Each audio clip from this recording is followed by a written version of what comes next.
Hello, don't forget to follow me on Twitch every day at 5 p.m. So, okay, guys, now that we're recording, let's maybe watch one of these Geography Now videos, right?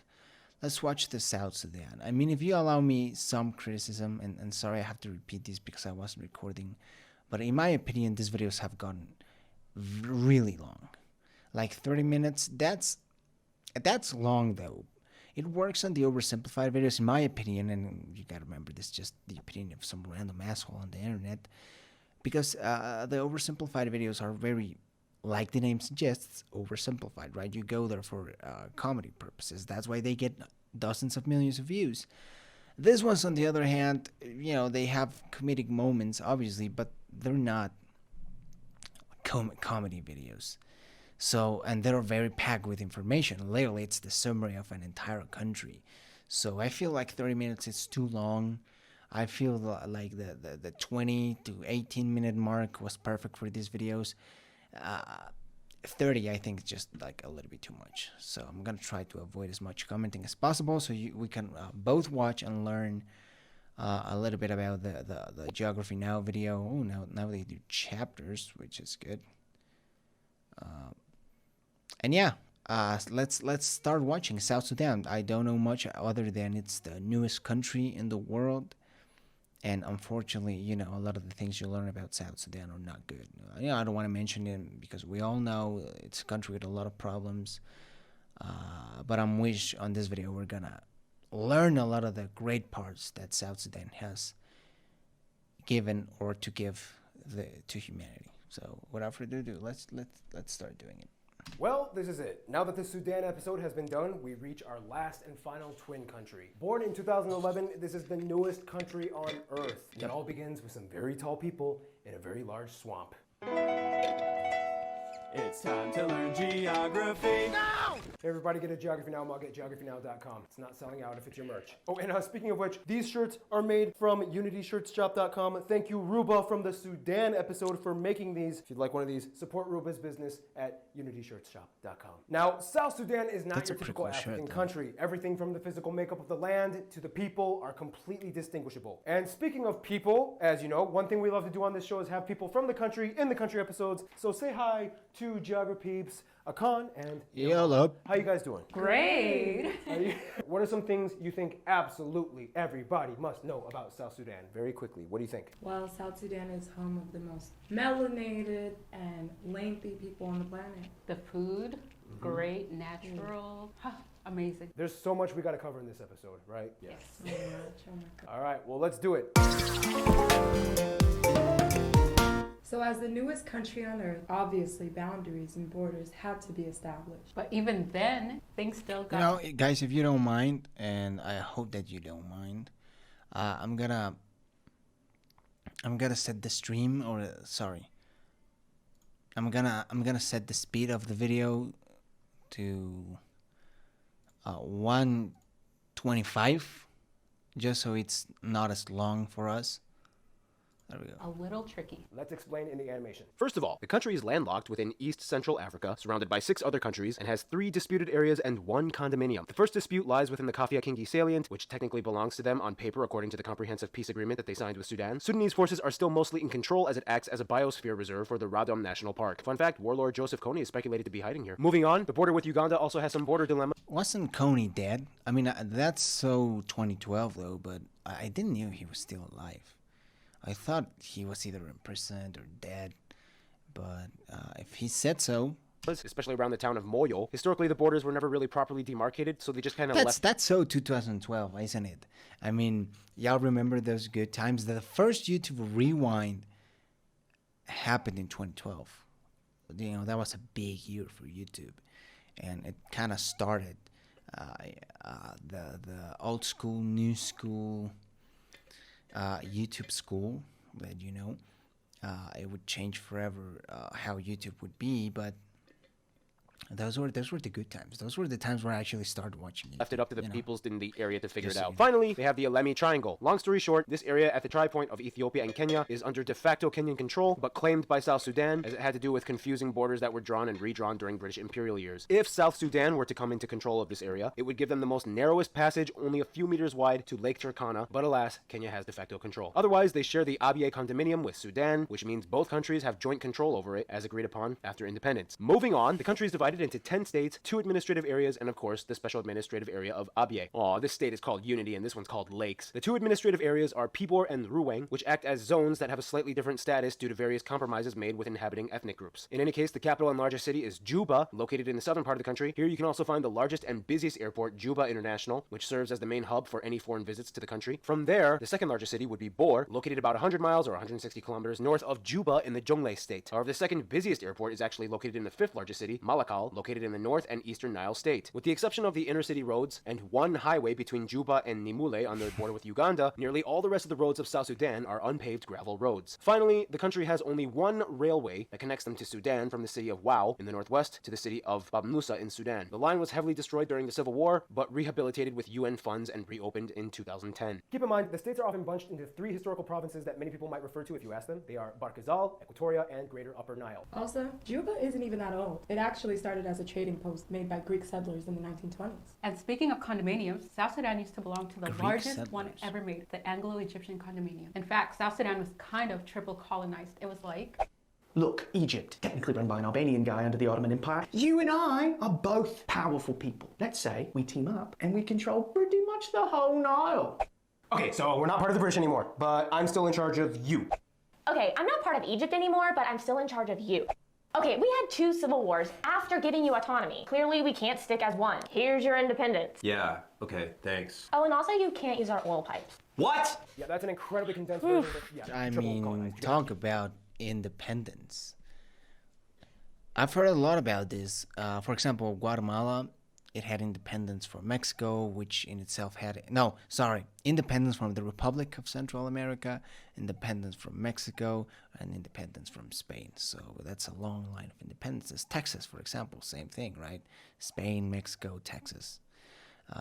So now South Sudan, that's true. I guess it goes like independence from Sudan, who got independence from Egypt, who got its independence from the Ottomans or Great Britain. I don't really know. I do know that the British used to control the Suez Canal.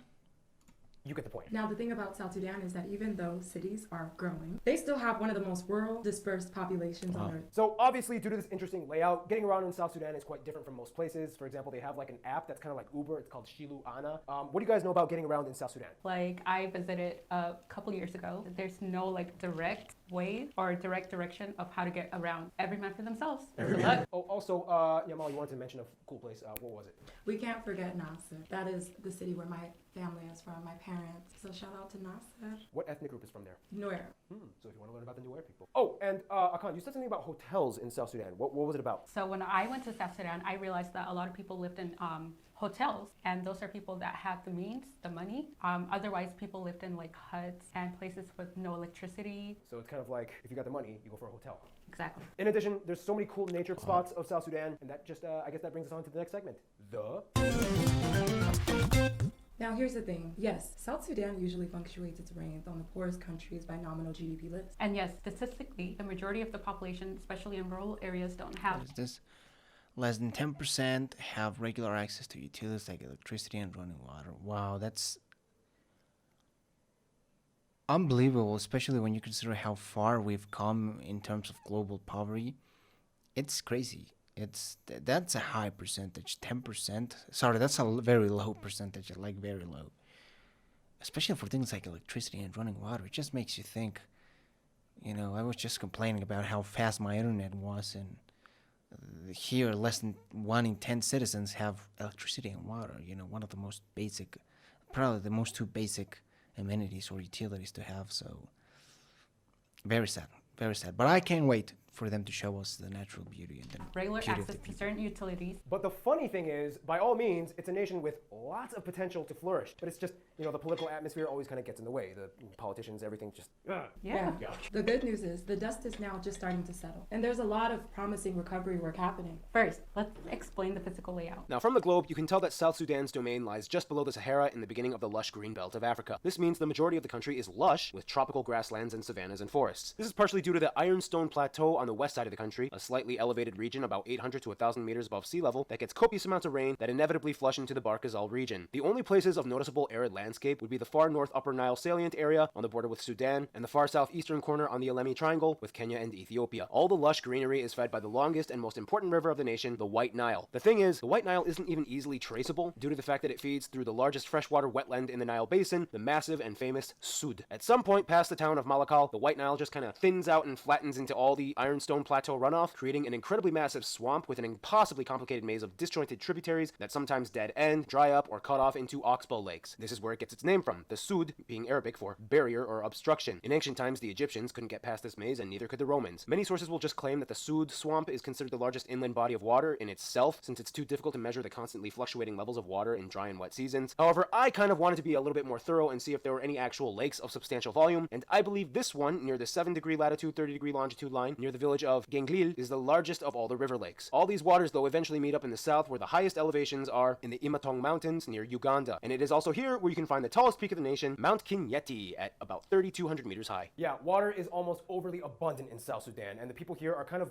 flood experts. For example, in some places like Awil, the capital of Barkazal, the population fluctuates seasonally as people move back and forth between the plains during the dry season to tend to their crop fields, and then they move back to the city when the floods return. Now here's something even more interesting. South Sudan is actually very rich in oil. See, South Sudan actually ranks third in oil reserves in sub-Saharan Africa. Third. Most blocks located in the northern part of the country. Here, the potential to produce 3.5 billion barrels annually exists. However, only about 10% of it is tapped. Hey, you destroyed some of the oil fields in the Civil War like Block 5. And then America you would be suspended us from like, ching, idea, let's go to South Sudan. using your oil pipes in 2012. Yeah, Sorry, but then I America, reopened them like- because clearly you need my port for global trade and my refineries because you don't have any. Not for long. I'm building 2 refineries. Then hopefully I can ditch you for the LAPSET project. Wait, what?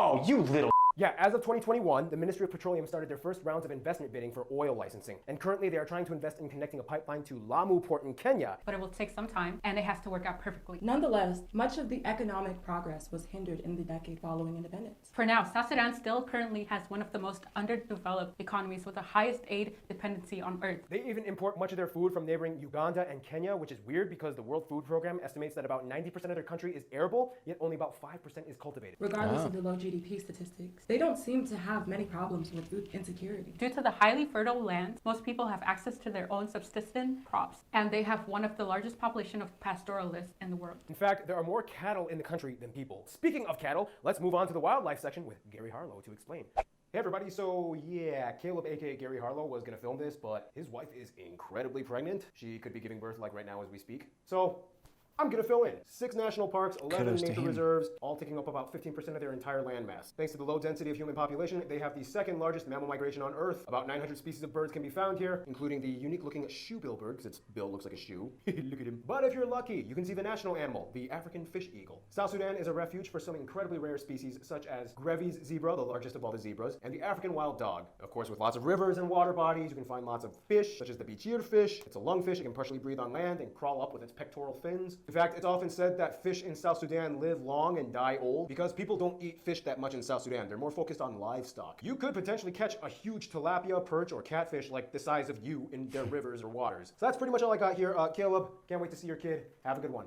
That's interesting to You learn, don't though. fish a lot though. It's weird. We could. I wonder Like why. the That's Shilluk really people interesting. focus on that kind of aspect. You guys love your livestock, but you have so much fish. Go more fishing. Go fishing more. Honestly, can't swim. Take this away, Akon. Akon. Akon. Well, regardless, South Sudan definitely has an amazing Where's Akon cuisine. from? Akon is from Ghana. I think he's from Ghana, right? I honestly have no idea.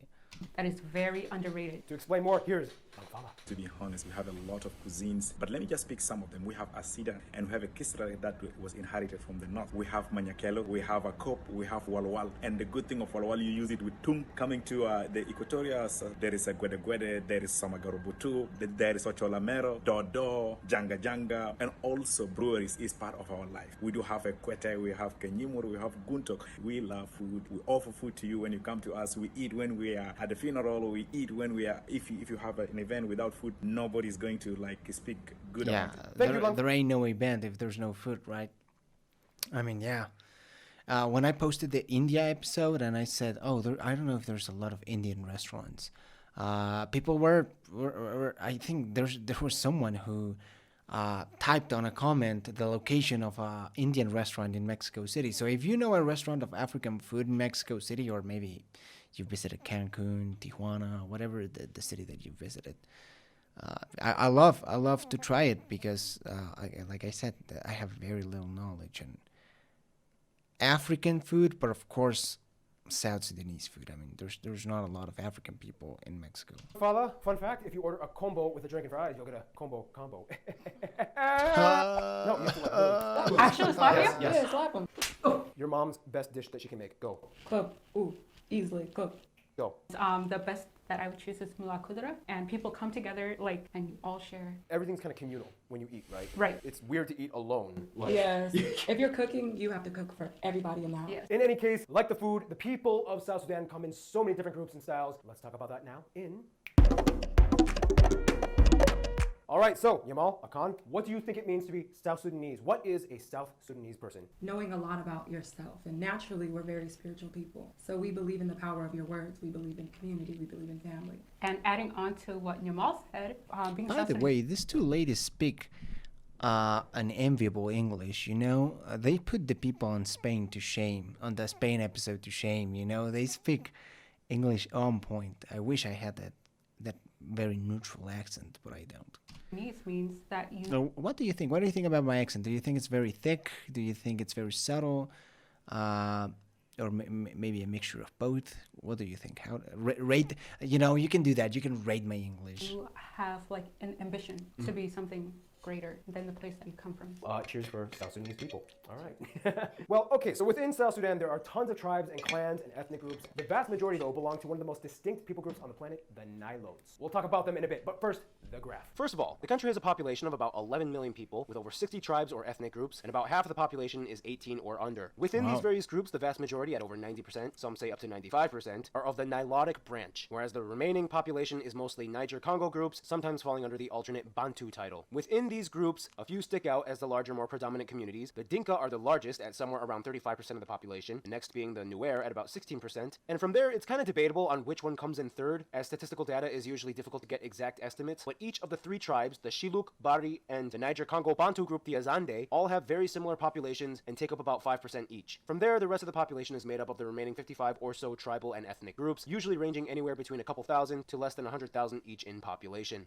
We use the South Sudanese pound as our currency, and we use the types C and D outlet. We also drive on the right side of the road. The official language of the country is English. However, of course, most people use the mother tongue of their tribe or ethnic group first. Keep in mind, though, due to the influence of Sudan when they were under Sudan, some people, mostly in Juba, still speak a dialect of Arabic called Juba Arabic, which is kind of like a mix between Arabic, English, Turkish, and native words from various tribes. There is no single type of South Sudanese person. However, as we explained, the vast majority are Nilotic peoples. We've talked about these people before in previous episodes, but recap. Nilotic peoples, or Nilotes in short, are some of the most distinguishable individuals, not just in Africa, but the whole world. For one, due How to dark. our genetics, many have very commonly noticeable features, such as long, slender, ectomorphic physiques, long limbs, some of the darkest pigments of the skin, and height in the world. Okay, I'm standing right next to you guys. That's us. This is literally Yeah. the height range. I was gonna know that. I was gonna know. You know, either my man Barbs is a short dude, or this ladies are just tall. But I mean, I'm talking like tall. And yes, that's a thing that I've heard about the Nilotes. What was the name of the tribe? Nilotes, right? I've heard they're really tall, bro. So yeah, I mean, I'm 5'7", so there ain't much hope for me at finding a South Sudanese wife, you know. This is interesting so far. So clearly Nimal is the tallest. Supermodel. Period. Period. That's right. After Dutch males, Nilotic men are considered the tallest people on Earth, and specifically the Dinka and Shilluk peoples, averaging at about 181 to 182 centimeters respectively. Your men's are the tallest. Our men. The way you said that. Anyhow, faith-wise, almost 2/3 of the country are Christian, with about 30% adhering to traditional African beliefs like animism, and the remaining population is mostly Muslim. Now, considering how the majority of the country is Nilotic and non-Muslim, you might kind of pick up on the hints that played into the civil war when they were under Sudan's rule in the north. Let's have geography Akech explain. So basically what happened was that, Sudan and South Sudan, they're really two different lands. They're different every single way, in terms of land, in terms of religion, in terms of culture, in terms of the people in general. As you know, in Sudan, people are a mix of Africans and Arabs, and in South Sudan, people are mostly just Africans. And then when Egypt colonized us, and then when Great Britain colonized us, it seems like they forced two different lands together. And then not only that, is when they left, they also put most of the control of Sudan to people from the north, who in turn discriminated against people from the south. That is when they started rising up in the first war, and there was about 500,000 deaths as a result of the war. But the war that most people know about between the north and the south was the Second Sudanese Civil War. That war cost approximately 3 million lives, and that war has been led mostly by John Garang. He's a famous figure throughout all of Sudan. During that war, atrocities were committed by both sides on a massive scale, and not only that, it wasn't only just the south fighting the north, but it was tribes within the south fighting each other at that time, while we were also fighting against Sudan. And I guess that's what also led to the bitterness between North and South Sudan. That's what also led to the bitterness between all the tribes in South Sudan. I'd say one thing that every single family in South Sudan has in common is that they all have lost somebody in that war against the North. Who is this guy? I mean, is he... Thank you, Akech. Then in Is he South Sudanese? Is he American? I mean, he speaks English fluently, natively almost. And I didn't understand if he was American or 2013, South there was Sudanese. an internal war. In a nutshell, it went like, Oh, you are totally gonna coup d'etat me. Well, yes, I usually wear a cowboy hat in public. George W. Bush got me into this trend. Oh, that's crazy. I was totally not going to coup d'etat you. This is kind of stupid. I'm so tired. 400,000 people killed and a third of my country displaced. We're better than this. We need to stop. Peace deal? Yeah. Okay, peace Let's deal. do it. Yeah. Speaking of margaritas. And from there, a national unity government was established, giving representation to all political factions. In any case, like many of our previous episodes, South Sudan is a country with extreme tribal and ethnic group diversity. Even within the Dinka group, there are like 25 subclans, and you probably know more about that because you're part Dinka. Yep. What type of Dinka are you? So I'm Dinka, and I'm from the Ngok Luol Yak. And you're also part Shilluk. Partial. So you're Nuer, but what part? I don't know Nuer what are you? language well, I'm they are Nuer, even but I failed to speaking. mention that my dad's mom is Dinka, and she's Dinka Bur. So I'm Gajok, so I'm Nuer, and I'm from the Gajok tribe within the Nuer. What is it like when you meet other Nuer people or you meet other Dinka or Shilluk people? I mean, it's like we connect in ways that are, beyond such like a tight-knit community. For me, I think it's awesome when I run across a person that speaks the same language as I speak, so that I keep that language, I remember that language always. Yeah, especially also me identifying as Nuer, but also having Dinka. I'm Dinka, and I'm mixed with Shilluk. I think that's a blessing, though. You got two different worlds in you. I'm half Korean, half European. And we're all American. So, yeah. So obviously, we don't have time to discuss all the groups and their traditions. That would take way too long. But to summarize in the broadest terms, most South Sudanese people can be culturally divided into the three regions that we discussed earlier. Barkazal come from Arabic meaning the Sea of Gazelles, home of the largest group, the Dinka, as well as other Nilotic groups. This area is predominantly made of shrubland, which makes it perfect for cattle, which plays a huge part in the people's culture here. Then you have the greater Upper Nile. This is the largest wetland area, seasonally flooded with marshes and river tributaries. This is home to most of the Nuer people, as well as some of the Dinka and other tribes like the Shilluk and Nyak and Birta. The Shilluk and the Nyak are actually famous for having kingdoms that formed centuries ago. Finally, you have the Equatoria, the southern part of the country. This is the agriculture zone where most of the produce comes from. It's also home to the most ethnically diverse region in the country. You get a lot of tribes here. Here you find dozens of tribes and clans like the Bari, Mandari, Tobosa, Puku, and the largest non-Nilotic tribe, the Azande. All right, so what are some things about the South Sudanese culture and things that you've taken notes of from your understanding? How would you go about it? What would you say? This marriage is such a beautiful thing. It's huge in our culture. But another thing that I do want to talk about is our ghost marriages, I guess. When a girl or a boy pass away young, a family member can get married and have children on behalf of the deceased. And this happens commonly throughout many different tribes, right? Different tribes. It's Nuer Dinka, I believe the Shilluk tribe also, but there are different types of scarring that are done by needle. And in Nuer, the forehead scars that go over the forehead that are like lines. That is crazy. These people have balls of steel. I mean, could you imagine? I mean, I don't even have the balls to get a tattoo. Like a sort of tattoo on your face, but without the ink. That's how I'm understanding it. It's just unbelievably painful, That's the word, painful. And there are dots, and that's deep. You know, it's completely normal and it's respected in the culture. And the cuts is to distinguish like what tribe you're from. Damn. Everybody has a story in South Sudan. Right. Two cool huts. They're very popular. They're made of mud and they last about 20 years. You'll find them very often in South Sudan. Apparently, a lot of girls play boru boru. It's basically a dodgeball game where there's like 4 girls on every side of 1 girl in the middle, and they just whip a ball at her and she has to dodge them. And speaking of sports, let's go to Art with the sports part. Hey guys, I'm on daddy duty. This is awkward, but let's do it. Athletics in South Sudan, all right. One of the favorite pastimes of the tribe, I don't know if I can do this. He's distracting me. Just play over here. One of the most favorite pastimes people have in South Sudan is wrestling. It's mostly practiced though by the Dinka, Mundari, and Lakota peoples. And often events are held every month. The objective is pretty simple. You just slam your opponent on the ground. Otherwise, South Sudan is known for a lot of other athletic accolades. In the 2016 Olympics, there were 5 South Sudanese athletes actually. They competed for the first time under the refugee Olympic team. Otherwise, it's well known that many of the South Sudanese diaspora in Australia have been drafted in the AFL, making a name for themselves. But if there's one sport that's really put South Sudan on the map, it would probably be basketball. If there's one player that everybody knows from South Sudan in the NBA, it would probably be Manute Bol, tied for the tallest player ever in the NBA. Wow, holy shit, dude, this guy is massive. 8'6" arm span. Look at that. I mean, this you gotta remember, these players, all of these that you're looking at, are probably very tall.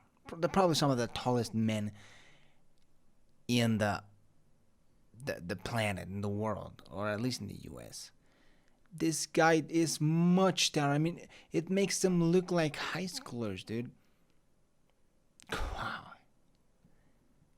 Manute also had the longest arm span in NBA history. These advantages made him one of the most imposing defensive players in the NBA. He set many block shot records, and the only player in the NBA to have more block shots than points scored. Later on, one of his many sons, Bobo, actually followed in his footsteps and got recruited to the Miami Heat and then later to the Denver Nuggets. Wow. Mikhail, are you gonna carry on my legacy? Not Savannah! Thank you, Art. So I would say like 10% of South Sudanese culture is on paper, 90% is really taught through spoken language and storytelling. We want to unite everybody from South Sudan together and make it even stronger. That's the only way. Amen. You got to move forward together. Exactly. Well, there's so much to talk about the culture, so you know what? Let's just give Hannah a little bit of a rundown on the general culture of South Sudan. Hannah, take it away. All right. So there are a ton of groups of people in South Sudan, so there's not really one cultural experience. But there are some universal principles that everyone seems to adhere to. For one, similar to many nations in the area, age is very important. It's a really big no-no to insult an elder, and if you do it, it's kind of like a curse. Often cattle are considered a bigger form of wealth than actual money or other commodities. Someone give me a cow. In fact, it's actually kind of rare that the South Sudanese would eat cattle. The meat is usually reserved for a big occasion or for somebody really important who's visiting. Like in the Rwanda episode, South Sudanese will actually trade cattle during a marriage. It's like a cattle dowry tradition. And this is why bartering culture is really important, and not just for marriage dowries. You can do it for pretty much anything. You can trade things for crops, labor, clothing, whatever. This is because most of the country operates under customary law. This is why social structures like marriages are addressed in the home, community, and tribal councils. Everywhere on the streets and walls, especially in Juba, you will see acrylic murals with the overarching theme of peace. Many are done by the visual art association group Anadaban. You'll see hashtag Anadaban on many of these murals. And speaking of art, there is an amazing story about South Sudan's film industry, starting with the Woyi Film and TV industry, a group that was created out of a refugee camp, and now they make movies in South Sudan. So if you want to learn more about that, follow me on Filmography Now. It's my new YouTube channel. Hannah has a spin-off. She talks about film. Which brings us to Keith, who is actually back from Florida, moving to Los Angeles. Are we happy about it? Are we sad? Comment below. Let us know. Wow. Keith. Hola! Yeah, he's the new tenant. Just so you all know, this is a band from Sri Lanka. They're called Shihara. The singer of the band, she loves geography now, so she sent this shirt in. Woo! Drink root beer. It really is root beer, not real beer. Yes. Root beer. And I'm back in LA. All right, South Sudan. Today, music is actually seeing a huge revival. During the years when they were under Sudan, especially in the 90s, much of the music tracks and the recordings were actually destroyed. Because Sudan it's actually just too many stuff, man. I think you could really either divide the video on 2 parts or just skip a lot of the info, man. I don't know. I think that really the music bits, the art bits are kind of like a little bit extra, you know. I think I would be okay if we skipped them, you know. I wouldn't be mad about it.